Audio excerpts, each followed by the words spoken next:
नमस्कार प्रेक्षक हो, न्यूज अनकटच्या अनकट संवाद कार्यक्रमात आपलं स्वागत आहे।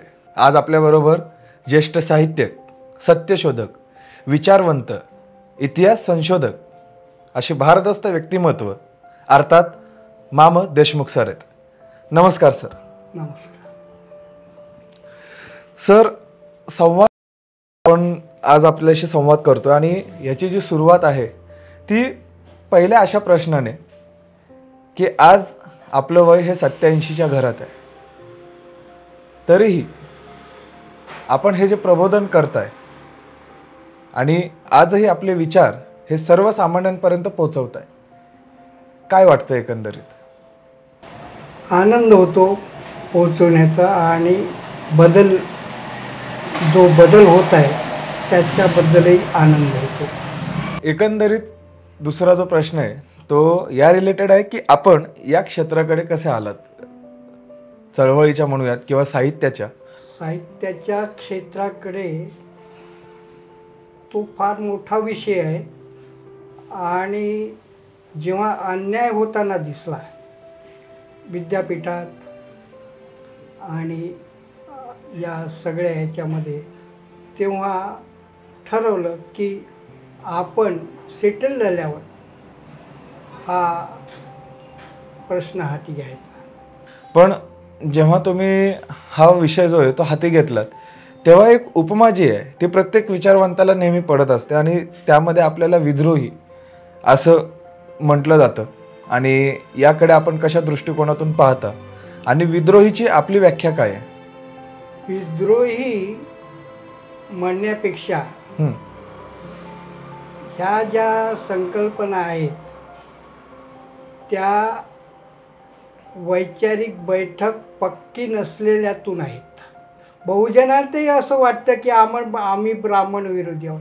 आम्ही ब्राह्मण विरोधी नाही, कारण जाती आम्हाला परवडण्यासारख्या नाहीत, जाती ब्राह्मणांना परवडण्यासारख्या आहेत आणि म्हणून आम्ही ब्राह्मण विरोधी नाहीत, पण ब्राह्मण आमच्या विरोधी आहेत। ऋग्वेदाच्या 10व्या मंडलात पुरुष सूक्त घुसवलेलं आहे आणि तेव्हापासून सतत सुरुवात आहे। आता अलीकडच्या काळामध्ये शिक्षण, बहुजन समाज शिकू नये म्हणून यासाठी सावित्रीमाईंना काय त्रास झाला आपल्याला माहिती आहे, महात्मा फुलेंना काय त्रास झाला, बाबासाहेबांना काय त्रास झाला हे माहिती आहे। बहुजन समाज शिकू नये आणि बहुजन समाजाची प्रगती होईल, शिक्षणाने प्रगती होईल त्याची, म्हणून तो शिकूच नये असे अनेक अभियान त्यांनी हाताशी घेतले। संतती नियमनाचं उदाहरण देतो की संतती नियमन याबद्दल सुद्धा बहुजन समाज मुलं बाळं कमी असले तर त्यांचं पालनपोषण चांगलं होऊ शकेल, त्यांचं शिक्षण चांगलं होऊ शकेल म्हणून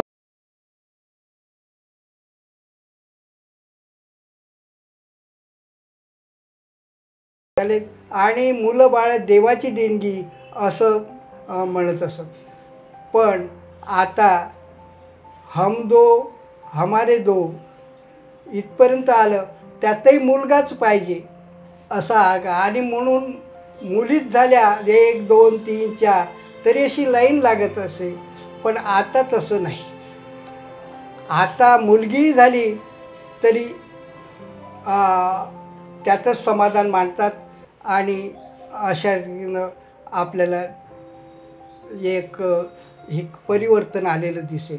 दुसरं असं की काही दाम्पत्य असे आहेत त्यांची समजूत अशी आहे की सुखी दाम्पत्य ज्याला नाही अपत्य। मुलगा झाला नोकरीची कटकट, मुलगी झाली लग्नाची कटकट, त्यापेक्षा नो अपत्य असेही आपल्याला जोडपी दिसतील। तर अशा रीतीनं बहुजन समाज प्रगत होऊ नये त्यासाठी हा व्यसनात बुडून राहावा म्हणून दारूचं व्यसन, लॉटरी अशा गोष्टी केलेल्या दिसतील। पुरोगामी आणि प्रतिगामी या 2 विचारसरणी महाराष्ट्रामध्ये आहेत किंवा त्यापेक्षाही अधिक असतील, पण तुम्ही याकडे कशा दृष्टिकोनातून पाहता? पुरोगामी हेही प्रतिगामीच आहेत बरेचसे। सत्यनारायण ब्राह्मणाला बोलवू नये, आपल्याच हाताने आपल्याच माणसाने बहुजनांच्या व्यक्तीच्या हस्ते सत्यनारायण करावा, पण सत्यनारायण करूच नये असं म्हणत नाहीत. तर हे पुरोगामित्व त्यांचं इथपर्यंतच मर्यादित आहे. जसं ब्राह्मणाला प्रत्येक जातीला त्यांच्या लोकसंख्येच्या प्रमाणात आरक्षण द्यावं हा विचार पुरोगामी वाटतो, पण हा पुरोगामी विचार जर मर्यादेपर्यंत अर्धसत्य जरी याच्यात असलं तरी ज्या ब्राह्मणांना आत्ताच 90% जागा त्यांनी व्यापलेल्या आहेत त्यांना पुन्हा आरक्षण कशाला द्यायचं, त्यांच्या जातीच्या प्रमाणात कशाला आरक्षण द्यायचं, त्यांना अशा जातींना 20 वर्ष आरक्षणच नको अशा तऱ्हेचं कोणी बोलत नाही. बहुजन तुम्ही हा जो शब्द वापरताय वारंवार किंवा अनेक वेळा बहुजन समाज असं म्हटलं जातं, तर माम देशमुख यांच्या दृष्टिकोनातून बहुजनाची व्याख्या काय किंवा बहुजन म्हणजे काय? ब्राह्मण सोडून सगळे बहुजन, मुसलमान, ख्रिश्चन ज्याला अल्पसंख्य म्हणतो ते सगळे बहुजनातून येतात आणि ते कन्व्हर्टेड आहेत बरेचसे. म्हणजे मुसलमान असो की ख्रिश्चन असो हे बहुजनातून कन्व्हर्टेड झालेले बरेचसे दिसतील. ऐतिहासिक वारसा लाभलेला मराठ मुलूक महाराष्ट्र. या महाराष्ट्राला विविध रंगी छटा आहेत. साहित्य, कला, पर्यटन, नृत्य, भाषा, संत परंपरा अशा विविधतेने तो नटलेला आहे. हीच गौरवशाली विविधता जपत सुवरंग मराठी केवळ महाराष्ट्राच्या सांस्कृतिक संहितेपुरते मर्यादित न राहता समकालीन नवकल्पनांवर आधारित कार्यक्रमांद्वारे मराठी मनोरंजन विश्वात स्वतःची एक अनोखी जागा निर्माण करत आहेत. मराठी मनोरंजन क्षेत्रातील उत्तम दिग्दर्शक, लेखक आणि निर्मात्यांच्या प्रतिभेचा पुरेपूर वापर करून मनोरंजनाचा आगळा वेगळा रंग उधळण्यास आम्ही सज्ज आहोत. स्वरंग मराठीचे उद्दिष्ट मराठी मनोरंजन क्षेत्रामध्ये मनोरंजनाची वहिवाट सोडून, रूढीवादी पद्धती तोडून मनोरंजनाचा समृद्ध अनुभव प्रदान करून देण्याचा आहे. म्हणूनच यात विविध पद्धतीचे मनोरंजक आणि माहितीपूर्ण कार्यक्रम स्वरंग मराठीवर बघता येतील. शेवटी एकच, धकाधकीच्या जीवनात धांगडधिंगा करण्यापेक्षा बसूया, हसूया, गाऊया, जगूया. नाती गोती श्रावण मोती गावामधले जिवंत रंग. नाती गोती श्रावण मोती गावामधले जिवंत रंग. चला जोडूया, चला पाहूया, जशी संस्कृती तसा स्वरंग. माम, मला आपण सांगा, आपण आपल्या साहित्याकडे येऊयात. तुमच्या एकंदरीत साहित्यात बरंच लिखाण आपण केलेलं आहे आणि प्रबोधन जे आहे या चळवळीतून चालूच आहे. पण हे साहित्य जेव्हा वाचकांच्या म्हणूयात आपण हातात पडतं किंवा जेव्हा एखादा सर्वसामान्य त्याचं वाचन करतो, तर एका विशिष्ट वर्गाविषयीची तुमचा जो रोष आहे तो प्रखरपणे त्यामध्ये दिसतो किंवा त्यांच्या काय म्हणूयात विशिष्ट वर्गाबद्दल आपली निंदा नालस्ती जी आहे ती आपण प्रखरपणे करत राहता. तर याकडे आपण कशा दृष्टिकोनातून पाहताय, याबद्दल काय स्पष्टीकरण द्याल? अनेकदा माझ्यावर आरोप होतो की मी ब्राह्मणांना शिव्या देतो, असा आरोप होतो. पण मला माहीत आहे की शिव्या देणारा मोठा नसतो, ज्याला शिव्या देतात तो मोठा असतो. आणि म्हणून मी ब्राह्मणाला शिव्या द्याव्यात एवढे ते मोठे नाहीत. शिव्या द्यायच्याच असल्या तर आम्ही आम्हालाच देऊ, कारण एवढा मोठा 97% बहुजन समाज 3% भटा ब्राह्मणांच्या गुलामीत हजारो वर्ष आहे. याच्यासारखा रिकामी जागा समाज हाच. मुळात ज्या पद्धतीने आता आपण म्हटलं की शिव्या आम्ही आम्हालाच देऊ, पण यामागची जी काय म्हणूयात विचारसरणी आहे किंवा आपण ज्या प्रकर्षाने मांडत आहात, हे विचार तिथेपर्यंत पोचणं आणि त्याला आत्मसात करणं, याकडे आपण कसं पाहत आहे किंवा या काय दृष्टीने व्हायला हवं असं वाटतं? शिव्या आणि सत्य यामध्ये फरक आहे. हत्तीला डुक्कर म्हणणं ही शिवी आहे, पण डुकराला डुक्कर म्हणणं ही शिवी आहे का? सत्य आहे. मी सत्य सांगतो ते त्यांना शिवीसारखं वाटतं, एवढाच फरक आहे. अच्छा. आणि तुमचं जे रामदास पेशवाई हा जो पुस्तक आहे, म्हणजे हे जे ग्रंथ आहे, यामध्ये आपण फार प्रखर्षाने जो भाग मांडलेला आहे, त्यामुळे तेढ निर्माण होण्याचे बरेच त्याच्यामध्ये विषय आहेत किंवा ते झालेही असतील. तर याकडे कशा पद्धतीने बघता? कारण मध्यंतरी नागपुरात मला वाटतं आपली प्रेत यात्रा काढण्यात आली होती आणि त्याच वेळेस त्याला डावलूनही त्यांना डावलल्यानंतर तिथेच गौरव यात्रा ही काढण्यात आली होती. आणि मला वाटतं संपूर्ण भारतामध्ये असा प्रकार कुठल्या लेखकाच्या बाबतीत आजपर्यंत तरी कदाचित घडलाच नाही आहे. तो आपल्या बाबतीत घडलेला आहे आणि आज इतक्या वर्षाने आपण ते लिखाण पुन्हा एकदा तसंच चालू ठेवतात. कारण त्यामध्ये अनेक संदर्भ येतो की मध्ययुगीन भारताचा इतिहास हा जो ग्रंथ आहे आपला, तो त्यावेळेस फार प्रसिद्ध झाला होता. त्याला महाराष्ट्र सरकारने त्यावरती बंदी आणली होती आणि नंतर हायकोर्टाने ती बंदी उठवली होती. तर एकंदरीत हा सगळा सारांश पाहता आपल्याला असं वाटत नाही का की हे जे निर्माण होतं याकडे दुसरी भाषा वापरून जर आपण प्रयत्न केला तर? माम देशमुख यांनी इतिहास लिहिला आणि एवढा मोठा ग्रंथ लिहिला, हे त्यांचं दुखणं नाही. तर मी कुणबी आहे, एका कुणब्याने एवढा मोठा ग्रंथ लिहिला, हे त्यांचं दुखणं आहे. सावरकराच्या पुतण्यानं माझ्या या चळवळीत भाग घेतला आणि जागोजागी ग्रंथाच्या होळ्या केल्या.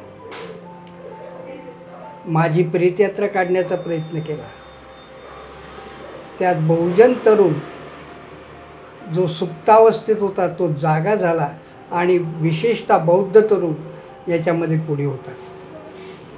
आणि त्यांनी प्रेत यात्रेकरूवर तुटून पडलेत, 500 पोरं तुटून पडलेत आणि पोलीस जर मध्ये पडले नसतं तर प्रेत यात्रा काढणाऱ्यांचीच प्रेत यात्रा काढावी लागली असती, अशी परिस्थिती. आणि मग ते पळाले आणि त्यानंतर माझी गौरव यात्रा, प्रेम यात्रा काढली. तर एकाच वेळी प्रेत यात्रा आणि प्रेम यात्रा ही जगातील एकमेव उदाहरण असावं. सध्या आपल्याला सर्वत्र एककल्ली बातम्यांवर भर दिला जात असल्याचं दिसत आहे. त्यामुळे प्रेक्षकही कंटाळलेत. हे लक्षात घेऊन आम्ही फक्त एका गोष्टीवर लक्ष केंद्रित न करता दर्शकांना सविस्तर न्यूज बुलेटिन, डॉक्युमेंटरीज, लोकांच्या समस्या, शेतकरी वर्ग, ग्रामीण भागातील विस्तृत कव्हरेज, आरोग्य, जागरूकता, फॅक्ट चेक, आर्थिक घडामोडी, विस्तृत विश्लेषण, आंतरराष्ट्रीय बातम्या आणि क्रीडा यांचं संपूर्ण पॅकेज देत आहोत. अध्यात्म, सर्व धर्मियांसाठी अध्यात्मावर आधारित माहिती देणार आहोत, जे विज्ञानाशी तर्कसंगत असेल. योग आणि व्यायाम, यामध्ये आम्ही योग आणि इतर शारीरिक व्यायामांचे प्रकार तसेच त्यांच्याशी संबंधित तज्ज्ञांकडून विस्तृत माहिती दिली जाईल. सकारात्मक न्यूज, दिवसाची सुरुवात होताना तुम्हाला सकारात्मक घडामोडींचा आढावा दिला जाईल, ज्याची सकारात्मकता दिवसभर तुमच्या उपयोगी पडेल. बुलेटिन, यामध्ये इतर वृत्तवाहिन्यांप्रमाणे रिपीटेड बुलेटिन्स न दाखवता अगदी ग्रामीण स्तरापासून ते आंतरराष्ट्रीय स्तरापर्यंत सर्व घडामोडींचा जलद आढावा घेतला जाईल. अँकर बेस्ड न्यूज, यामध्ये बातम्यांचा विस्तृत आढावा घेतला जाईल. स्पेशल स्टोरीज, जगभरातील सर्व महत्त्वाच्या घडामोडींवर आमच्या प्रतिनिधींकडून मिळालेल्या माहितीच्या आधारावर विश्लेषणावर आधारित तसेच ग्राफिक्स आणि व्हिडिओज वापरून या स्टोरीज बनवल्या जातील. डॉक्युमेंटरी, यात इतिहास किंवा वर्तमानात घडलेल्या मोठ्या घटना, विलुप्त होत चाललेल्या प्रजाती, संस्कृती यांच्यावर आधारित डॉक्युमेंटरीज असतील. अर्थविश्व, यामध्ये भारतीय व जागतिक उद्योगांशी संबंधित घडामोडी, भारतीय आणि जागतिक शेअर मार्केट, तज्ज्ञांकडून आर्थिक विश्लेषण यांचा समावेश असेल. गेट टेक, मोबाईल्स, लॅपटॉप, इलेक्ट्रॉनिक्स डिव्हाइसेस तसेच नवीन तंत्रज्ञान याविषयी सविस्तर माहिती दिली जाईल, जेणेकरून अशा वस्तू खरेदी करण्यास तुम्हाला सोपे जाईल. धन्वंतरी, आरोग्याशी संबंधित बाबी, रोग, आजार या विषयांवर संबंधित तज्ज्ञांकडून विस्तृत माहिती तुम्हाला पाहायला मिळेल. कृषी विश्व, कृषी संबंधित असलेले नवीन तंत्रज्ञान, त्याचा शेतीतील वापर, पिकांसंबंधी समस्या, बाजारभाव, कृषी तज्ज्ञांचे सल्ले यासारखी परिपूर्ण माहिती शेतकऱ्यांना मिळेल. क्रीडा विश्व, इतर कोणत्याही चॅनल खेळाशी संबंधित खास बुलेटिन्स दाखवत नाही, जो आमचा चॅनल घेऊन येतोय. अगदी ग्रामीण भागातील खेळांपासून ते आंतरराष्ट्रीय खेळापर्यंत सर्व घडामोडी तुम्हाला येथे पाहायला मिळतील. आपलं संविधान, विविध कायदे तज्ज्ञांकडून दैनंदिन जीवनातील तेज प्रसंग, प्रॉपर्टी, तुमचे संविधानिक हक्क, राजकीय पेच प्रसंग यासंबंधी माहिती प्रेक्षकांना पाहायला मिळेल. अनकट कट्टा, आमच्या स्टुडिओमध्ये विविध क्षेत्रांशी संबंधित खास व्यक्तींसोबत संवाद साधला जाईल. लोकमंथन, तुमच्या गल्लीत, तुमच्या गावात, तुमच्या शहरात आम्ही थेट येऊन तुमच्याशी संवाद साधू. तुमचे प्रश्न, समस्या सरकारपर्यंत पोहोचवण्याचा प्रयत्न करू. तुमच्या विचारांना आम्ही व्यासपीठ देऊ. पप्या, या माध्यमातून आमचा प्रतिनिधी तुमच्या दारापासून ते अगदी चौकाचौकांमधील समस्यांना वाचा फोडेल. भ्रष्ट अधिकारी असो वा कर्मचारी, सर्व मुद्द्यांना हात घातला जाईल. फॅक्ट चेक, यातून आम्ही तुम्हाला दाखवू बातमी मागची सत्यता. व्हायरल व्हिडिओ, नावाप्रमाणेच सोशल मीडियावरील व्हायरल झालेल्या मनोरंजक व्हिडिओज दाखवल्या जातील. अशा प्रकारे आम्ही आमच्या प्रेक्षकांना संपूर्ण पॅकेज देत आहोत, जे नेहमीच्या वृत्तवाहिन्यांपेक्षा वेगळे असेल.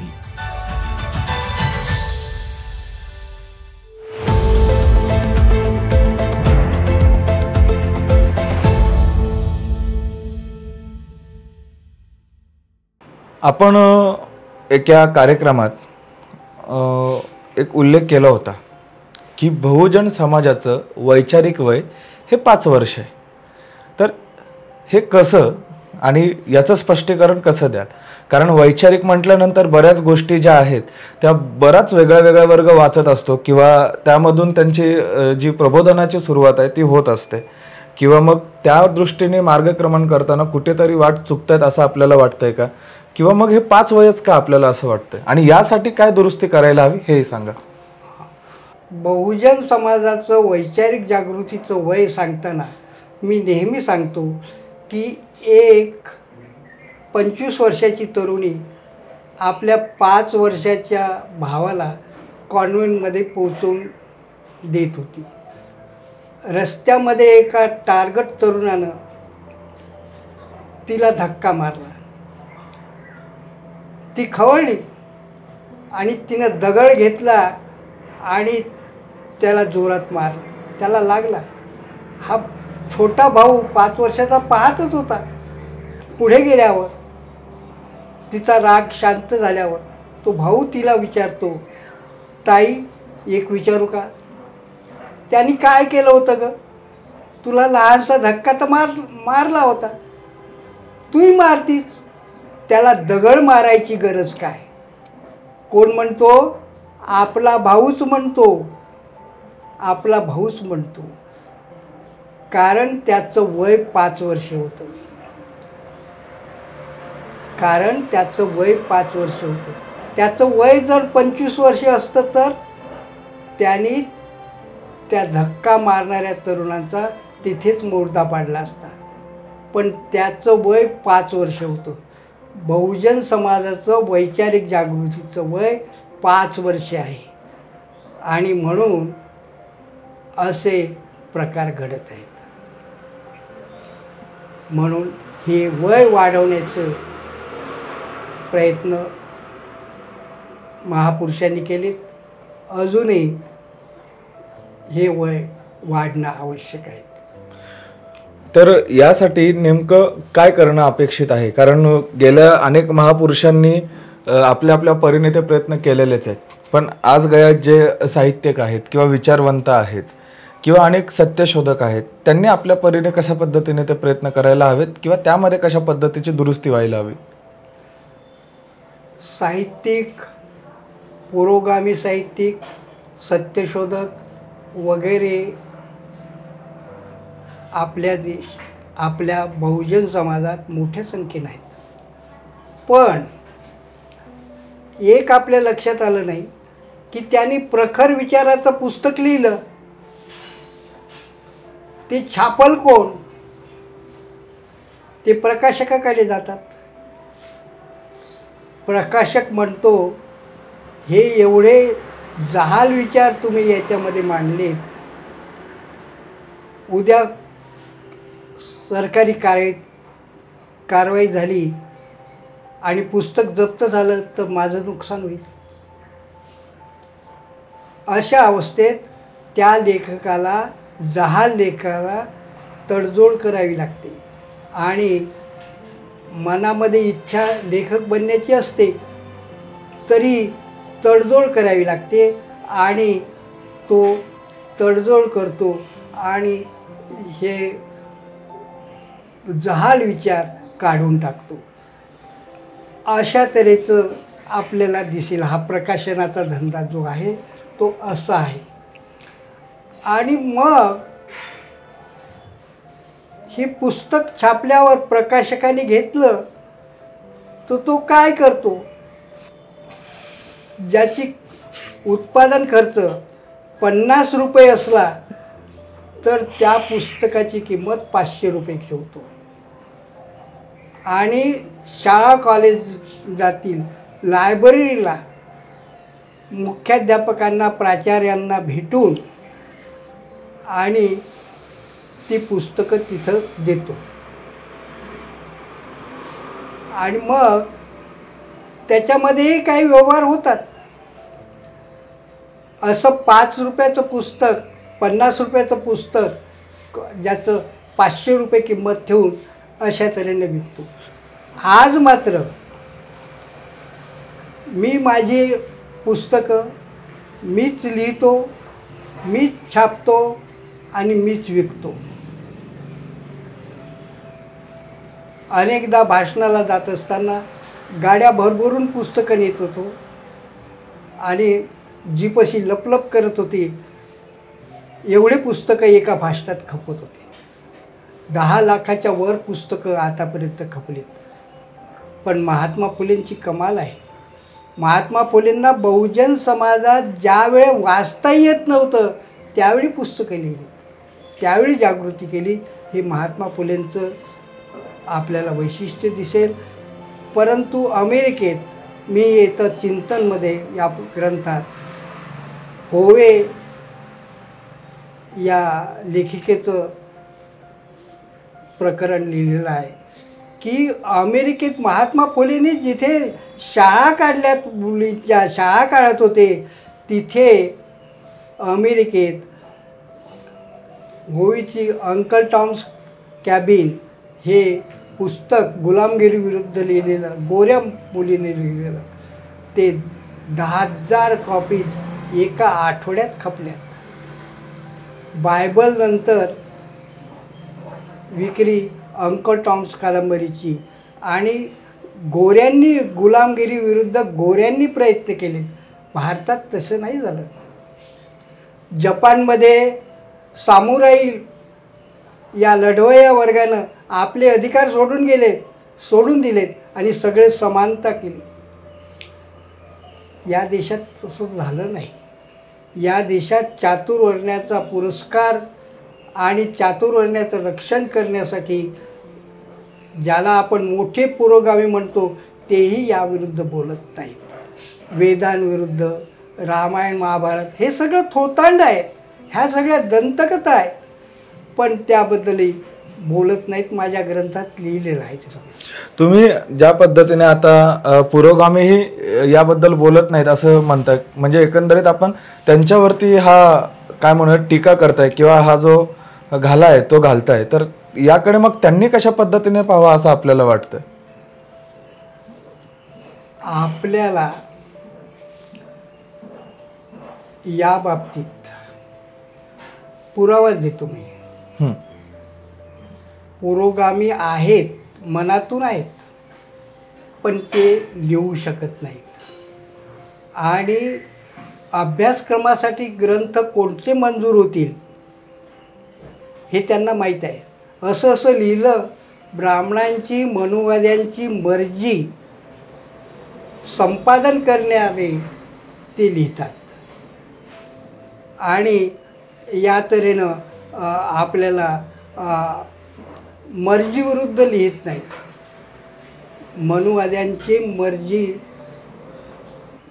नामर्जी होईल असं लिहित नाहीत. तर हे आपल्याला दिसेल. आणि म्हणून अभ्यासक्रम बहुजनातलेच असतात, कुलगुरू वगैरे बहुजनातले असतात. आज स्वातंत्र्यानंतर आपल्याला दिसेल की मनुवादी इंग्रजांची जागा घेतलेली आहे. मनुवाद्यांनी इंग्रजांची जागा घेतलेली आहे प्रत्येक खात्यामध्ये. आणि तो तिथं बसलेला आहे. आणि त्यामुळे खालचे कितीही पुरोगामी असले तरी आपल्याला त्रास होऊ नये म्हणून बरेचसे त्याच्या मर्जीविरुद्ध वागत नाहीत. तसंच ग्रंथांच्या क्षेत्रात झालेलं आहे. आज बहुजन समाजातील कुलगुरू आहेत, बहुजन समाजातील मोठमोठे अधिकारी आहेत, पण वरचा नाराज होऊ नये म्हणून अभ्यासक्रमही बदलत नाहीत. आणि बहुजन समाज जागृत होईल अशी पुस्तकंही फुले शाहू आंबेडकरांची वाङ्मय अजूनही सरकारनं प्रसिद्ध केलं, परंतु अभ्यासक्रमाला नाही. खरं असूनही नाही. तर हे असं झालेलं आहे. आणि त्यामुळे एक ही जागृतीत प्रतिबंध येईल असा प्रयत्न होतो. मामा, आपल्या बरोबरचा संवाद जो आहे तो पुढच्या भागातही आपण करणार आहोत, कारण अनेक प्रश्न, अनेक मुद्दे हे आपल्याला मामांबरोबर पुढेही बोलायचे आहेत आणि त्यांच्याकडून ते जाणून घ्यायचं आहे. तोपर्यंत तुम्ही पाहत राहा न्यूज अनकट, बातमी जशीच्या तशी.